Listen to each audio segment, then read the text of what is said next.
So when you talk in terms of the story, the importance of the story, getting the economics right and making this an economic opportunity is the final critical pillar to really build this movement. And so how do we pass this bill? How do we get the movement winning this moment?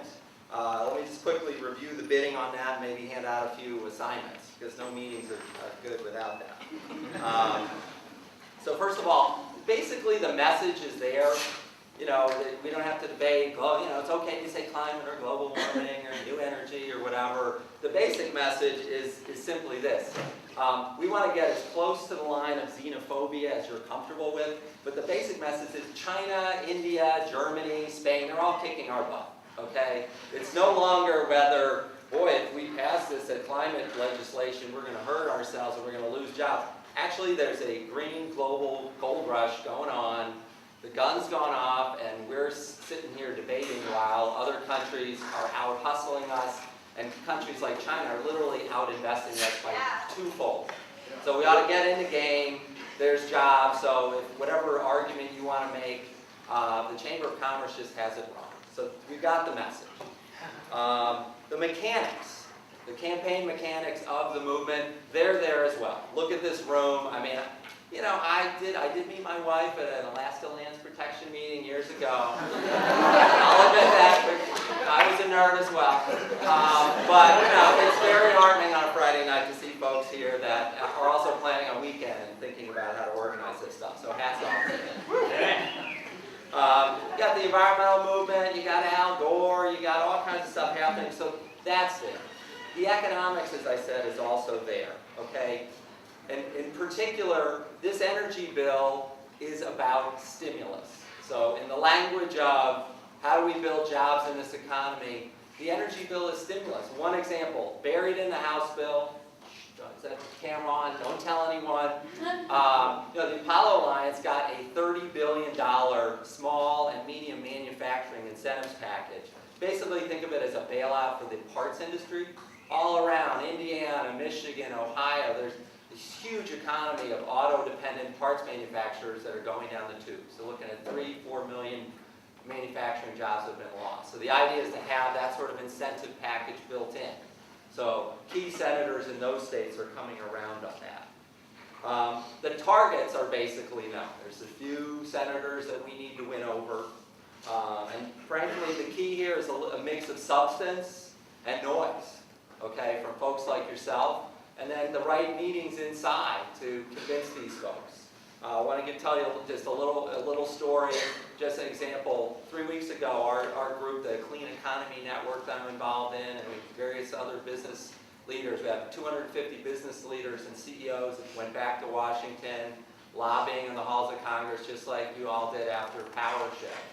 And one of the best meetings we had was when we had the CEO of Entergy, which is, you know, it's like a good old boy, typical central casting guy, big energy executive, looking at the possibility of EPA regulation, going, well, I better sign on to this bill.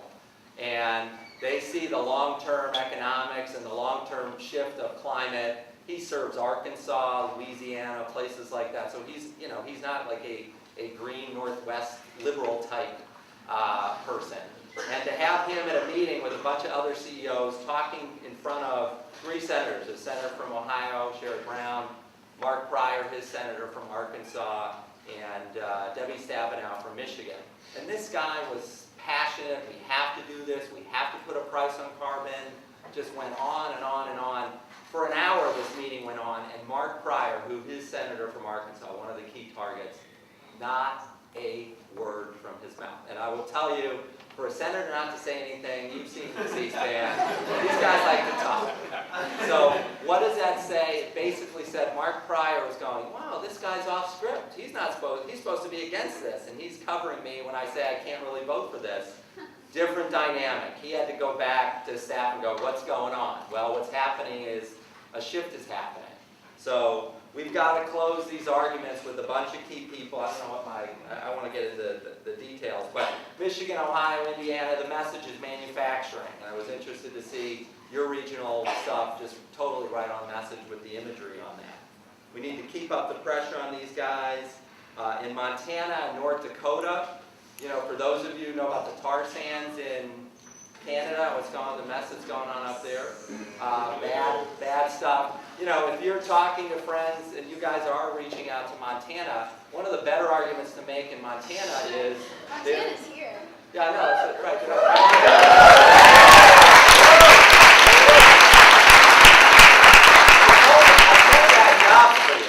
I told you that job. I mean, for John Tester, what's happening with the pine beetle in the forest, if people are familiar with that, another very sad story of, the larvae of these bugs are not dying because it isn't getting cold enough, and they're just like chewing up Colorado, Montana.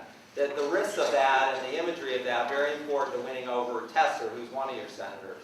Now for Max Baucus, okay, Mr. Healthcare, Mr. Maxwell, you guys are going to have to close on him. Couple jobs, okay, couple jobs. Number one, does Max Baucus have children or grandchildren?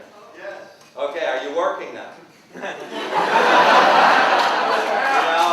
grandchildren going up to Max and say, dude, get this done. I'm not kidding. Kid-to-parent communication, kid-to-grandparent communication. Find out who are Max Baucus's wonderful children. Find out who's on board.